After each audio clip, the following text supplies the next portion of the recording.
जय महादेव मित्रों, स्वागत है आप सभी का। तो आज हम सीखेंगे जीडीपी के बारे में। तो जीडीपी क्या है, कैसे निकाली जाती है, भारत की जीडीपी कितनी है, विश्व में सबसे ज्यादा जीडीपी किस देश की है, इस सब चीजों के बारे में विस्तार से बात करेंगे। तो पहले हम समझते हैं जीडीपी क्या है। जीडीपी का मतलब होता है किसी देश में उत्पादित होने वाली सभी वस्तुओं एवं सेवाओं का मूल्य। मतलब कि देश में कोई भी कंपनी हो, कोई भी कारखाना हो, कोई भी सर्विस सेक्टर हो। जैसे कंपनियों में मान लीजिए भारत की कंपनी कोई टाटा मान लीजिए, वो है भारत में कुछ भी प्रोडक्ट बना रही है जीडीपी के अंतर्गत आएगी। विदेश की कोई कंपनी भारत के अंदर आके कुछ सामान बना रही है, वो भी भारत की जीडीपी के अंदर आएगी। भारत की जैसे एयरलाइंस हैं, जैसे जहाज एयर इंडिया, वो भारत में अपनी सर्विस दे रही है, वो भी भारत की जीडीपी में आएगी। तो यही है जीडीपी, यानी किसी देश में उत्पादित सभी वस्तुओं एवं सेवाओं का जो मूल्य होता है वही जीडीपी कहलाता है। तो हम एक बेसिक सी परिभाषा देखते हैं इसकी, छोटी सी एक लाइन में देखें। जीडीपी, इसका फुल फॉर्म क्या होता है अभी हम बात करेंगे। पहले हम इसकी एक छोटी सी एग्जांपल देखते हैं। परिभाषा कि किसी देश में उत्पादित सभी वस्तुओं एवं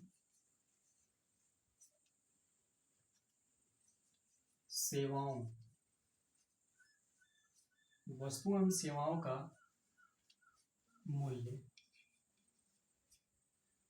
ठीक है, तो जीडीपी क्या होती है, किसी देश में उत्पादित होने वाली सभी वस्तुओं एवं सेवाओं का जो मूल्य होता है वो जीडीपी कहलाता है। ठीक है, अब हम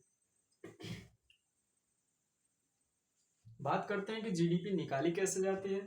जैसे कौन कौन से आधार हैं जिनके आधार पर जीडीपी को निकाला जाता है। तो हम चार प्रमुख आधारों के बारे में बात करते हैं कि जीडीपी निकालने के चार प्रमुख आधार कौन से हैं। तो हम लिख लेते हैं कि जीडीपी निकालने के चार प्रमुख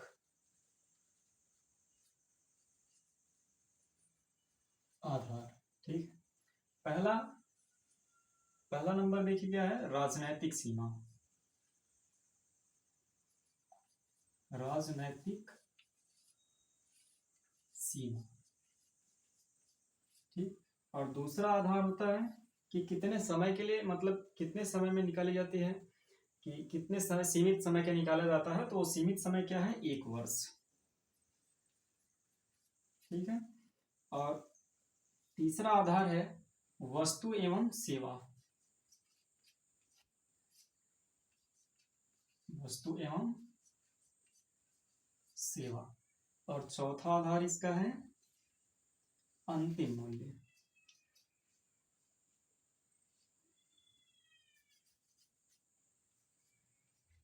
अंतिम मूल्य, ठीक है।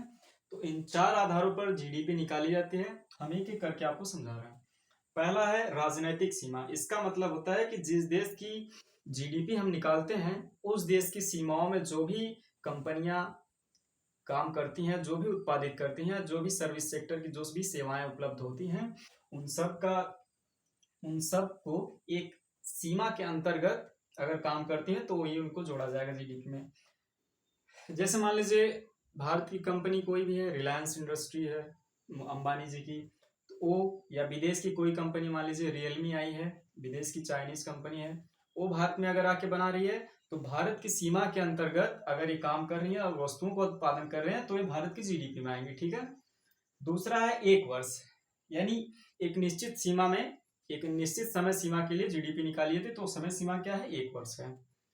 तीसरा है वस्तु एवं सेवा, मतलब कोई भी कंपनी या तो सर्विस प्रोवाइड करती है या प्रोडक्ट उत्पादित करती है। ठीक है, प्रोड्यूस करती है, तो उत्पादन करने वाली भी जीडीपी में आएगी और सेवा देने वाली भी। जैसे कोई भी भारत की कंपनी या कोई भी कारखाना जो भी उत्पादित करता है भारत में, तो भारत की जीडीपी में आएगा। और कोई भी देशी हो या विदेशी कंपनी हो, अगर सेवा प्रदान करती है, जैसे होटलों में हम जाते हैं, कोई विदेशी कंपनी अपना होटल खोलती है, रेस्टोरेंट खोलती है, या कोई विदेशी यूनिवर्सिटी जो हमारे देश में अपनी यूनिवर्सिटी खोलती है, तो वो हमें क्या देती है, सर्विस सेवाएं देती है।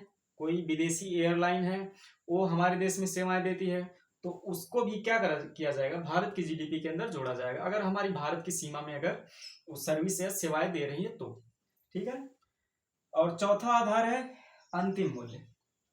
अंतिम मूल्य का मतलब होता है कि जैसे कोई भी सामान हम उत्पादित करते हैं तो उनमें कई चीजें लगती हैं। जैसे मान लीजिए बिल्डिंग बन रही है तो उसमें सरिया, सीमेंट, ईट, बालू और भी बहुत सारी चीजें लगती हैं। तो उन सब का हमें अलग अलग दाम नहीं देना पड़ता। जैसे मान लीजिए हम फ्लैट खरीद रहे हैं तो फ्लैट में हमें ना तो एक एक करके सबका माने मूल्य देना नहीं पड़ेगा। जैसे ईट का हो गया, ईट का अलग दें, सरिया का अलग दें, सीमेंट का अलग दें, बालू का अलग दें, मिस्त्रियान अलग दें, ऐसे नहीं होता। हमें क्या देना पड़ता है कि अंतिम मूल्य देना पड़ता है। इसका मतलब है कि बिल्डिंग बनाने में कुल कितना खर्च आया है, और जो बिल्डिंग बनाने वाला है वो हमसे लास्ट वाला मूल्य मांगता है कि कुल मिला जुला के इतना खर्चा है, इतना हमारा प्रॉफिट है, आप इतने में मतलब फ्लैट ले लीजिए। तो हम उसमें बार्गेनिंग करते हैं, वो अलग बात है, लेकिन अंतिम मूल्य दिया जाता है। ठीक है। ये नहीं कि अगर हम कहें थे कि हाँ कुछ कम कर दीजिए उसमें, तो ये नहीं कह सकता कि नहीं हम इसमें से सरिया निकाल लेंगे तो आप फ्लैट ले लीजिए, ऐसा नहीं। हम अंतिम मूल्य देते हैं किसी भी चीज का। ऐसे समोसा बनाया गया तो समोसा का नाम, आलू का अलग से, मसाले का, बेसन, मैदा का, ये सब अलग अलग से नहीं देते हैं। हम एक अंतिम मूल्य देते हैं, समोसा बनाने के लिए इतना खर्चा आया है, और लास्ट वाला जो मूल्य है हम वही देते हैं। ठीक है। तो अब हम जीडीपी आप समझ चुके होंगे। अब इसके बारे में हम विस्तार से थोड़ा जीडीपी और जीएनपी दोनों को बताते हैं। तो देखिए, तो इन चार आधारों पर जीडीपी निकाली जाती है।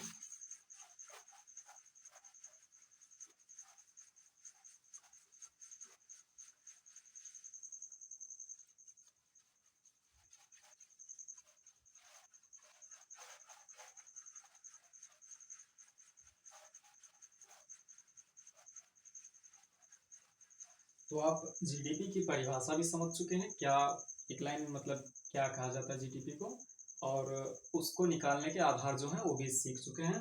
तो हम जीडीपी के बारे में बात करते हैं पूरा विस्तार से। तो जीडीपी एक तरफ हम लिखते हैं जीडीपी, जिसका फुल फॉर्म होता है ग्रॉस डोमेस्टिक प्रोडक्ट। ठीक है। इसका हिंदी में अर्थ होता है, ग्रॉस का मतलब होता है सकल, ग्रॉस का मतलब होता है संपूर्ण या पूरा, तो इसको सकल कहते हैं, इकोनॉमिक सकल। डोमेस्टिक का मतलब होता है घरेलू, और प्रोडक्ट का मतलब उत्पाद। हिंदी में इसका मतलब हुआ सकल घरेलू उत्पाद, यानी कि एक सीमा के अंदर कर अंतर्गत उत्पादित सभी वस्तुएं क्या कहलाएंगी, जीडीपी कहलाएंगी। ठीक है। और एक होता है जीएनपी। जीएनपी इसका मतलब होता है ग्रॉस नेशनल प्रोडक्ट। ठीक है। इसको हिंदी में कहते हैं सकल राष्ट्रीय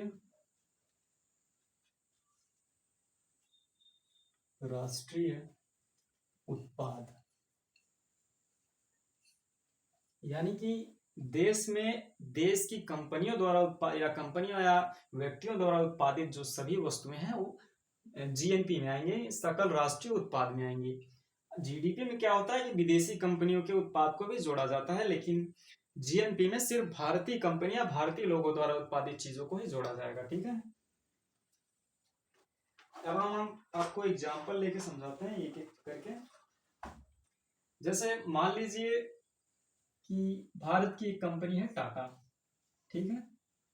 टाटा बहुत सारी चीजें बनाती हैं, चाय पत्ती से लेकर बड़ी बड़ी ट्रकें, और बड़ी बड़ी जैसे सेना की वाहनें जो होती हैं, बख्तरबंद गाड़ियां, वो भी बनाती है, बहुत सारी चीजें।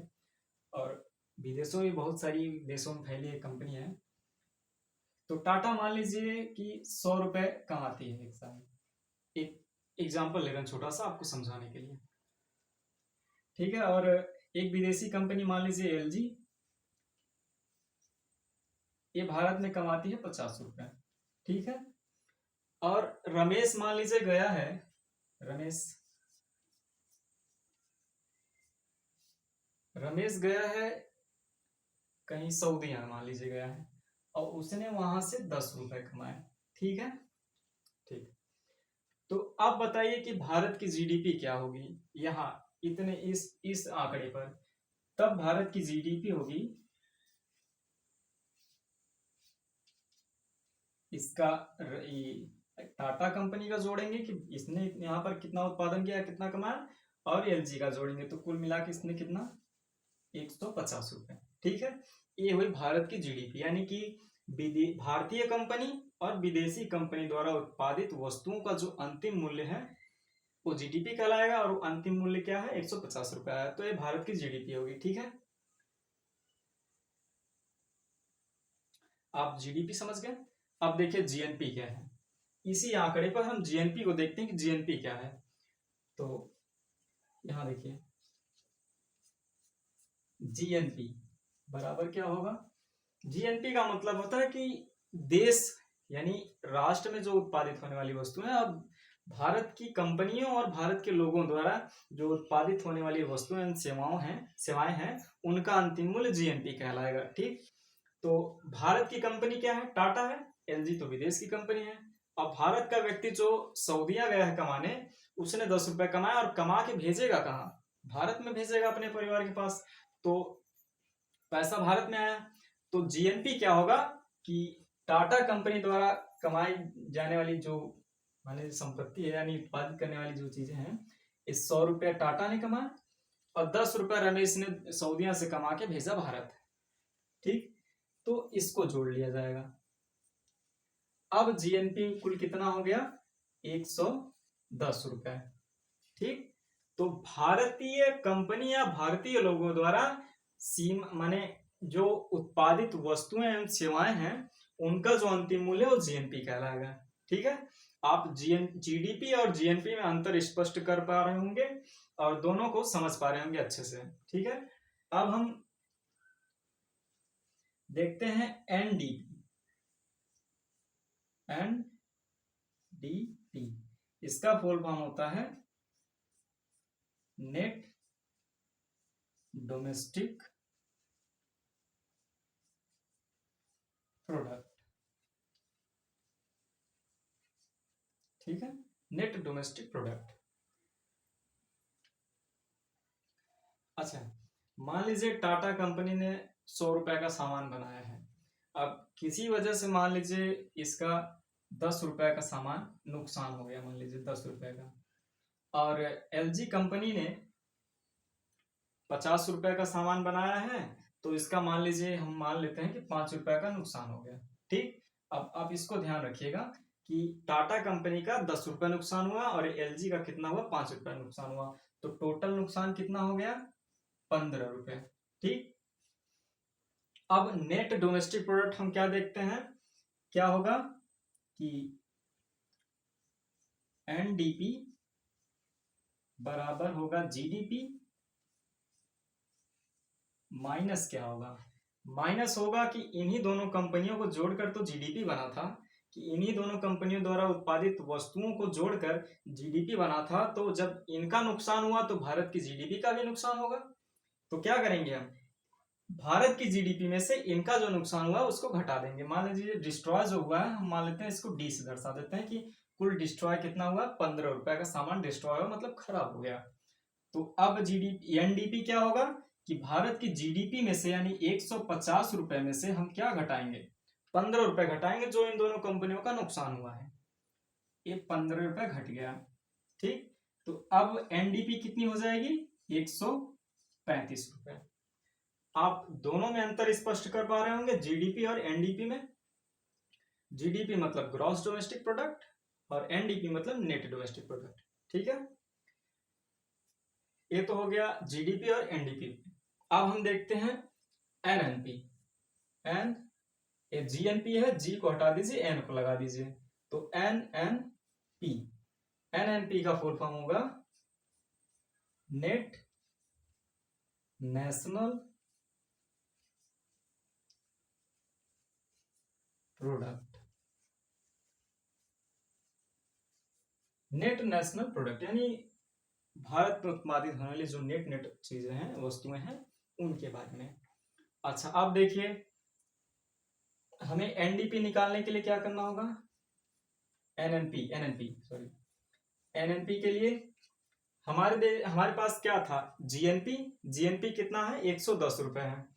जीएनपी में क्या क्या जोड़ा गया था, भारत की कंपनी द्वारा यानी टाटा द्वारा उत्पादित वस्तु या उसके द्वारा कमाई गई धन कितनी, 100 रुपए, और भारत के व्यक्ति रमेश द्वारा जो कि सऊदीया से कमा के 10 रुपए भेजा था भारत में, उसको जोड़ा गया था जीएनपी में। ठीक है, तो रमेश का तो नुकसान हुआ नहीं, लेकिन अब एनएनपी में जब हम नेट निकाल रहे हैं तो हम नेट निकालने के लिए क्या करेंगे, जो टाटा कंपनी का घाटा हुआ है उसको इसमें से घटा देंगे, बस इतना है।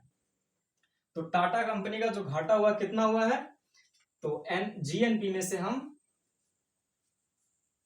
में से माइनस कितना करेंगे, टाटा कंपनी द्वारा जो घाटा हुआ कितना हुआ, इसका 10 रुपए का घाटा हो गया। ठीक, तो देखिए क्या, जीएनपी कितनी है, 110 रुपए, और नुकसान कितना हुआ टाटा कंपनी का, 10 रुपए का, तो इसको घटा देंगे तो कितना बचेगा, 100 रुपए। ठीक है, आप इन चारों में अंतर बढ़िया समझ पा रहे होंगे कि जीडीपी क्या है, सकल घरेलू उत्पाद, यानी किसी, मान लीजिए भारत की बात करें तो भारत में उत्पादित होने वाली सभी वस्तुओं, चाहे वस्तुओं एवं सेवाओं का जो अंतिम मूल्य होता है वो जीडीपी कहलाता है। तो भारत में उत्पादित होने वाली वस्तुएं, चाहे वो भारत की कंपनी बनाए चाहे विदेश की कंपनी बनाए, ठीक है, तो वो भारत की जीडीपी में आएगा।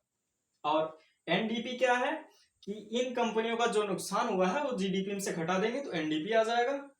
ठीक, अगला देखिए क्या, जीएनपी है तो सकल राष्ट्रीय उत्पाद, यानी भारत की कंपनी और भारत के लोगों द्वारा जो उत्पादित वस्तुएं उनका अंतिम मूल्य जो है जीएनपी कहलाएगा। ठीक, सकल राष्ट्रीय उत्पाद। तो सकल राष्ट्रीय उत्पाद में से जो भारत की कंपनी को नुकसान हुआ है उसमें से हम घटा देंगे जीएनपी में से, सकल राष्ट्रीय उत्पाद में से, तो एनएनपी मिल जाएगा, यानी नेट नेशनल प्रोडक्ट। ठीक, आशा करते हैं कि आपको ये सब सारी चीजें बेहतर ढंग से समझ में आई होंगी। और भारत की जीडीपी कितना, लगभग 3.4 ट्रिलियन डॉलर होगा, अरब डॉलर। ठीक है, और उसका अमेरिका का है सबसे ज्यादा 26 ट्रिलियन डॉलर, अरब डॉलर है 26 ट्रिलियन डॉलर है, सॉरी अरब नहीं, 26 ट्रिलियन डॉलर। और चाइना का है 19 ट्रिलियन डॉलर, भारत का है 3.25 ट्रिलियन डॉलर। आपके लिए एक सवाल है कि जीडीपी और जीएनपी कब बराबर हो सकते हैं?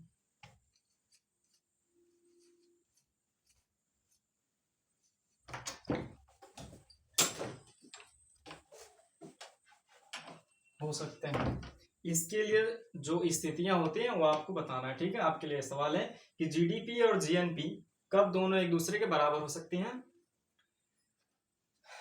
तो ऐसी और जानकारियों के लिए हमारे साथ जुड़े रहें। धन्यवाद।